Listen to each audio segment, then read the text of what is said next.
Hello everyone, welcome back to my channel. So today we'll study chapter 11, that is exponents and power. So today we'll do the introduction part and then we will solve the exercise. तो first of all कि exponents and powers होते क्या है?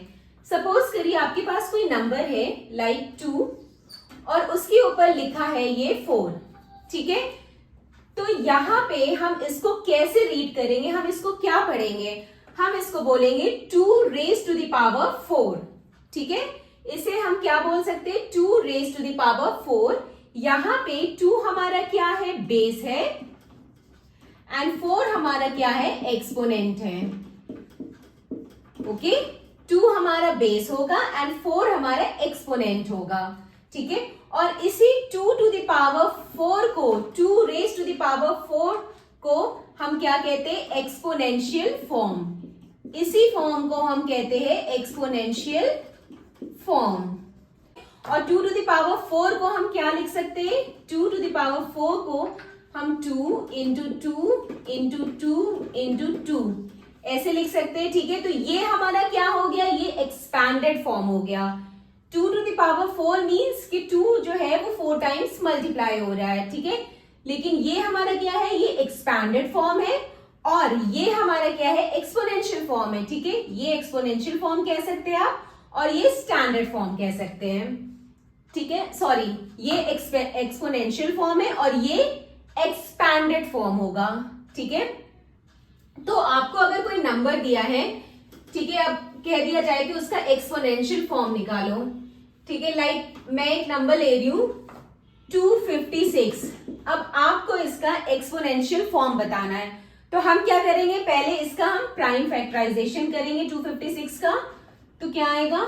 2 1 2, 2 2 4, 2 8 16, then 2 6 12, 2 4 8, then 2 3 6, 2 2 4, 2 1 2, 2 6 12, 2 8 16, 2 4 8, 2 2 4 and then 2 2 1, ठीक है? 2 1 then 2 1 2. तो 1 2 3 4 5 6 7 8 यानी हमें 8 टाइम्स मिला, ठीक है? तो 8 टाइम्स 2 मिला. जब हमने 256 का हमने प्राइम फैक्टराइजेशन किया तो हमें 2 कितने टाइम्स मिला? 8 times. 2 into 2 into 2 into 2 into 2 into 2 into 2 कितने टाइम्स? 1 2 3 4 5 6 7, 1 2 3 4 5 6 7 एंड 8, ठीक है? ये 8 टाइम्स हो गया. देन ये हमारा क्या हुआ? इस फॉर्म को हम क्या बोलेंगे? ये एक्सपैंडेड फॉर्म हो गया, ठीक है? ये 256 का एक्सपैंडेड फॉर्म हो गया. अब हमें इसे एक्सपोनेंशियल फॉर्म में लिखना है, तो ये 2 कितने टाइम्स है? 8 टाइम्स है, तो हमने 2 टू द पावर 8 लिख दिया. तो ये अब इसका एक्सपोनेंशियल फॉर्म हो गया, ठीक है? ये 2 टू द पावर 8 जो है वो 256 का एक्सपोनेंशियल फॉर्म हो गया. इसी तरह आपको कोई भी नंबर दे सकते हैं और उसका एक्सपोनेंशियल फॉर्म बताना रहेगा आपको, तो आप इसी प्रोसेस से निकालेंगे. Okay, so now the next topic is laws of exponents. Now laws of exponents. Exponents का मैंने आपको बताया था कि अगर आपके पास 2 टू द पावर 4 लिखा है तो ये 2 हमारा बेस है और 4 हमारा क्या है? एक्सपोनेंट है. एक्सपोनेंट, ठीक है? 2 हमारा बेस है एंड 4 हमारा एक्सपोनेंट है यहाँ पे, ठीक है? तो लॉस ऑफ एक्सपोनेंट्स में हम कई केसेस देखेंगे जहां पे हमारा बेस सेम होगा और कुछ केसेस में हमारे क्या होंगे? एक्सपोनेंट सेम होंगे, ठीक है? तो अभी हम क्या देख रहे हैं? सबसे पहले सेम बेस वाले, ठीक है? तो पहला लॉ क्या है कि हम सेम बेस ले रहे हैं, ठीक है?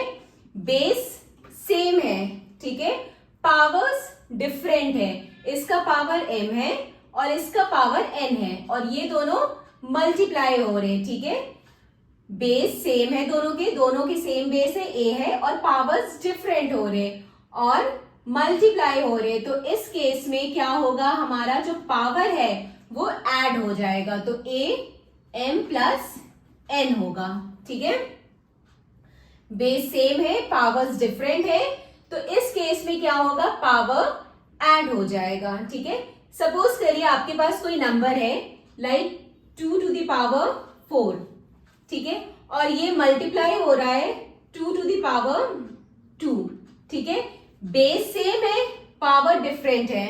ठीक है, तो पावर्स ऐड हो जाएंगे, तो ये क्या हो जाएगा 4 प्लस 2, तो क्या हो जाएगा 2 टू द पावर 6। ठीक है, पावर्स ऐड हो जाएंगे।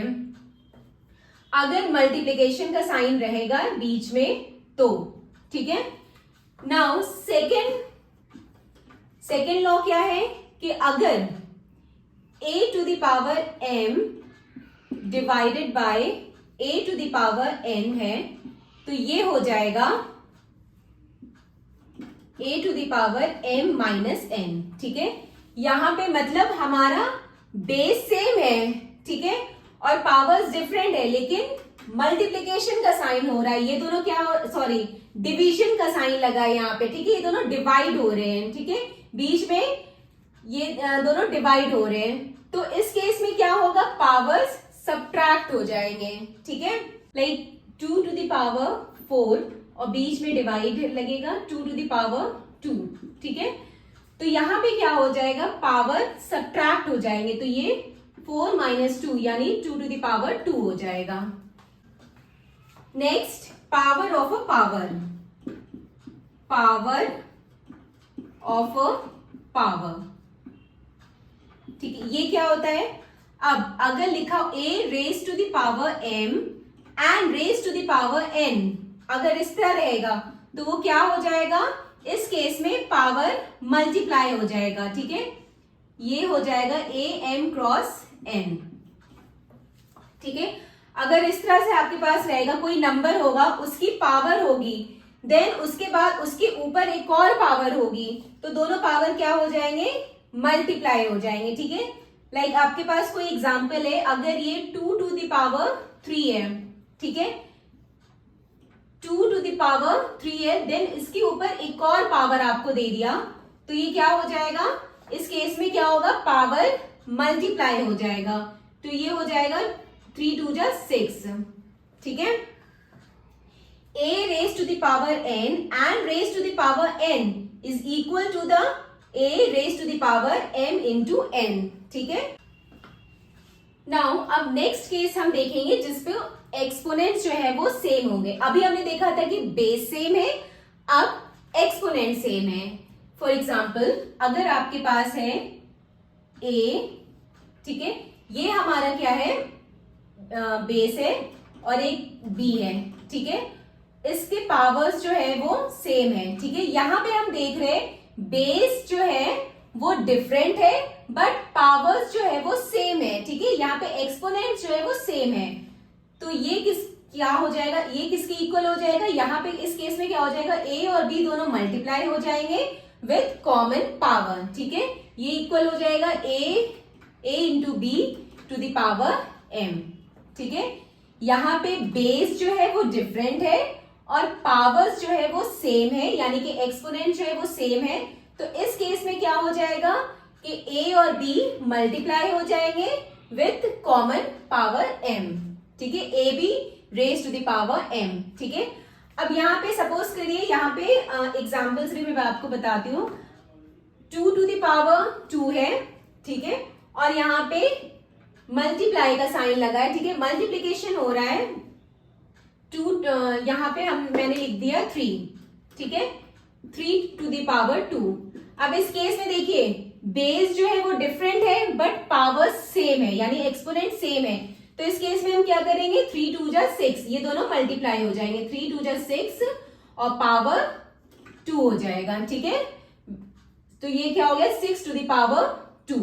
ठीक है, तो ये हमारा हो गया मल्टीप्लिकेशन के केस में। अब डिवीजन के केस में देखते हैं। अब यही जो है, ये अगर a to the power m divided by b to the power m है, तो ये क्या हो जाएगा, a divided by b to the power m।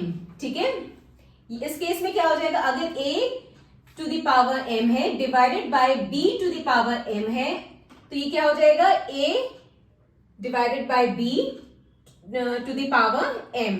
ठीक है, इसका भी एग्जांपल देखते हैं। सपोज करिए 2 स्क्वायर और ये क्या हो गया 3 स्क्वायर। ठीक है, तो इसको हम लिख सकते हैं 2/3 विथ कॉमन पावर 2। ठीक है, तो ये क्या हो गया 2/3 विथ कॉमन पावर 2। तो ये हो गया डिवीजन के केस में। ठीक है, तो यहां पे हमने देखा सेम एक्सपोनेंट्स का, और इससे पहले हम लोग ने देखा था सेम बेस का लॉ क्या है। ठीक है, तो ये सारी चीजें आपको अच्छे से याद रखनी है, तभी जाके आप एक्सरसाइज या क्वेश्चन जो है इजीली सॉल्व कर सकते हैं। अब एक और चीज है, अगर हमारा किसी भी नंबर का अगर एक्सपोनेंट 0 होता है, ठीक है, सपोज करिए कोई भी नंबर है, ठीक है, अगर उसका एक्सपोनेंट 0 है तो वो इक्वल होगा 1 के। ठीक है, अगर कोई नंबर है 5, उसका एक्सपोनेंट 0 है तो वो इक्वल होगा 1 के। इसी तरह कोई भी नंबर है अगर उसका एक्सपोनेंट 0 होगा तो वो इक्वल होगा किसके 1 के। ठीक है, तो a to the power 0 is equal to 1। Next topic is standard form. Standard form में हम क्या करते हैं, मतलब इसमें क्या करते हैं, किसी भी लार्जर नंबर को या किसी भी बड़े नंबर को जब हम शॉर्टर फॉर्म में लिखते हैं तो वही होता है स्टैंडर्ड फॉर्म। ठीक है, सपोज करिए हमारे पास कोई नंबर है लाइक 20000।